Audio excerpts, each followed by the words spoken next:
Baik, bismillahirrahmanirrahim. Assalamualaikum warahmatullahi wabarakatuh. Ya, sekarang ini banyak sekali pro kontra dan lain sebagainya terkait keamanan vaksin, kemudian efektivitas, kehalalan. Ya, kita sama-sama sudah mengetahui bahwa MUI sudah menyatakan vaksin ini yang akan dilakukan vaksinasi terhadap masyarakat sudah disampaikan bahwa halal dan suci, ya. Nah,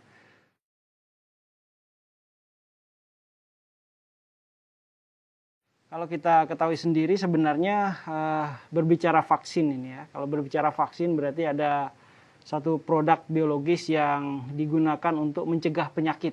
Nah, ini vaksin ini dalam bentuk yang disuntikan kepada kita nanti adalah virus yang sudah dilemahkan atau dimatikan untuk merangsang terbentuknya antibodi, sehingga tubuh kita bisa terhindar dari penyakit. Dalam hal ini berbicara vaksin COVID yang sekarang beredar adalah yang akan divaksin kepada kita adalah vaksin Sinovac. Ya, setiap vaksin ada side effect, efek samping. Tapi tentunya pemerintah sudah memperhitungkan bahwa vaksin yang akan diberikan terjamin keamanan dan efektivitasnya. Yang itu ada direkomendasi di bawah BALIPOM sebagai otoritas yang mempunyai kewenangan untuk memberikan rekomendasi.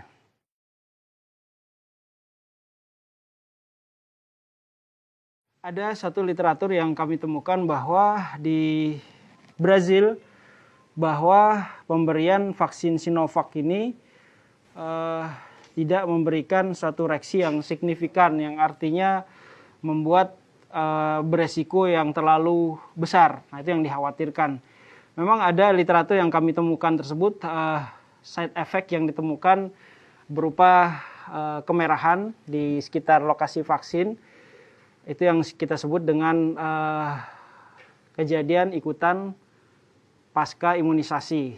Ataupun ada juga yang dari laporan literatur yang kami dapatkan bahwa terjadi pusing ringan ataupun demam, tapi masih demam yang tidak tinggi. Dan tentunya kalau kita kembali ke aspek keamanan dan efektivitas vaksin, perlu diketahui bahwa vaksin yang sudah didistribusi kepada kita, dalam hal ini Sinovac, yang saya sampaikan tadi adalah virus yang sudah dilemahkan atau dimatikan. Jumlahnya sangat kecil. Ketika itu masuk ke dalam tubuh kita, dan tubuh kita tentunya akan membentuk antibodi sebagai proteksi di dalam tubuh kita, sehingga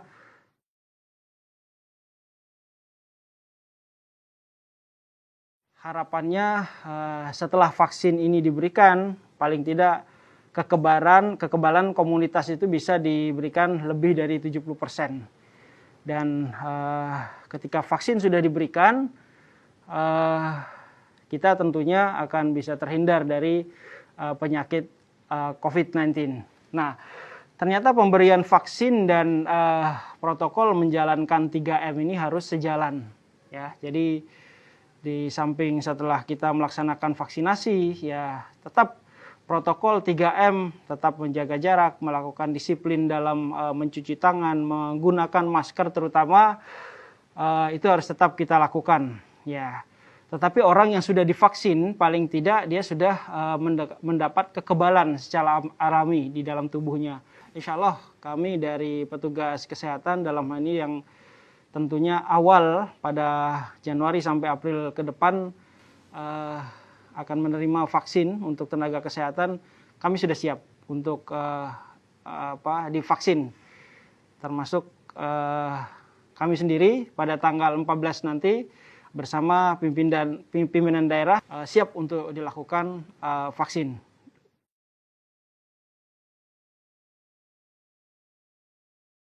Kami ketika melaksanakan program, sudah ada program yang ditentukan oleh pemerintah provinsi. Dalam hal ini sudah menyiapkan tempat vaksin yang kami fokuskan di fasilitas umum di gedung belakang. Jadi di situ kami siapkan 4 meja secara teknis. Ada 4 meja. Pertama adalah screening tentunya, dilakukan screening terhadap calon-calon penerima vaksin. Ada syarat-syarat yang harus dipenuhi. Dari sisi kesehatan tentunya akan di-screening di situ. Kemudian setelah di-screening, kemudian ada meja untuk dilakukan vaksinasi dan juga ada meja untuk observasi setelah dilakukan vaksinasi. Jadi di meja observasi tentunya setelah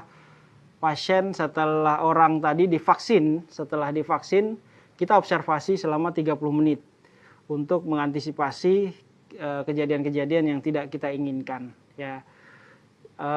Terutama reaksi yang jangka pendek misalnya terjadi shock anafilaktik, tapi kecil kemungkinan untuk itu. Beberapa kejadian kita lakukan vaksinasi, beberapa vaksin-vaksin sebelumnya, itu antisipasi yang kita lakukan adalah menyiapkan tenaga kesehatan di situ, ya. Jadi sengaja dilakukan observasi selama 30 menit, tujuannya untuk melihat artinya reaksi setelah divaksin. Artinya setelah itu kita selesai melakukan observasi, pasien atau orang yang telah divaksin bisa beraktivitas seperti sedia kala. Dan tentunya pasca imunisasi juga ada pemantauan, melihat kejadian ikutan pasca imunisasi. Tapi perlu saya ingin meyakinkan bahwa vaksin yang akan diberikan kepada kita tentunya sudah diuji keamanan dan efektivitasnya. Dan saat ini kondisi kita pandemi semakin meningkat, tentunya ini adalah satu-satunya peluang kita untuk memberikan kekebalan herd immunity kepada masyarakat kita melalui vaksinasi ini. Jadi untuk itu saya mengajak kita semua, kepada masyarakat di Nusa Tenggara Barat, ketika vaksin program pemerintah ini sudah sampai kepada kita, tentunya mari kita mengikuti program pemerintah ini. Dan mudah-mudahan kita semua dapat menjalankan program pemerintah ini, vaksinasi ini, supaya kita dapat terlindung dari penyakit COVID-19. Demikian, terima kasih. Assalamualaikum warahmatullahi wabarakatuh.